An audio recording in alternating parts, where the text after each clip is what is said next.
2 દિવસના મિની લોગની કહાની 1 દિવસ. હવારમાં જાગીને બેહી ગયા કાસની સામે, નાઈ ધોઈને મસ્ત થઈ ગયા, ફ્રેશ થઈને પાછા બેહી ગયા કાસની સામે. માતાજીના દર્શન કર્યા, ભાઈબંધ આવ્યો, ભાગ્યા પાલીતાણ. પછી આપણે પહોંચી ગયા સૌરાષ્ટ્રની ગ્રામીણ બેંકમાં. ત્યાં આપણે ખોટી અણી કાઢતા હતા એટલે આપણે કાઢી મૂક્યા. ત્યાંથી નીકળ્યા, પહોંચી ગયા પેટ્રોલ પંપે. 100 રૂપિયાનું પેટ્રોલ નખાયું. પહોંચી ગયા નાની શાક માર્કેટ. પબ્લિક રિએક્શનનો વ્લોગ શૂટ કર્યો. બરફના ટુકડા વાળી ઓરેન્જ સોડા પીધી ને પાછા પહોંચી ગયા બેંક. આ વખતે તો કઈ જવાબ જ ન દીધો એટલે સીધા થઈ ગયા ઘર બાજુ હાલતા. બપોર પછી સેજુને લઈને ભાગ્યો પાલીતાણા. વાસણની દુકાનમાં આવ્યા, ઘરમાં ઘટતું થોડું ઘણું વાસણ લીધું ને થઈ ગયા પાછા ઘર બાજુ હાલતા. બીજા દિવસે સવારે જાગીને પાછા બેહી ગયા કાસની સામે, પાછા ભાઈબંધને લઈને ભાગ્યા પાલીતાણા. પાછા પહોંચી ગયા હળદર અને મરસું દળવા વાળાની દુકાન.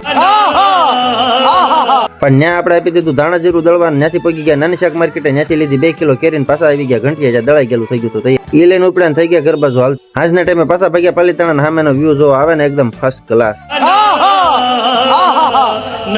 પહોંચી ગયા વાળાની દુકાને, કેમ કે આપણે કપાવાના હતા વાળ, પણ વાળ કપાવાનું કેન્સલ થયું. ખાલી દાઢી કરાવીને થઈ ગયા ઘર બાજુ હાલતા. હાલો તો આ મિની વ્લોગ ને કરી નાખશું અહીંયા જ તે પૂરો. વ્લોગ જોવાની મજા આવતી ફોલો કરી નાખો યાર.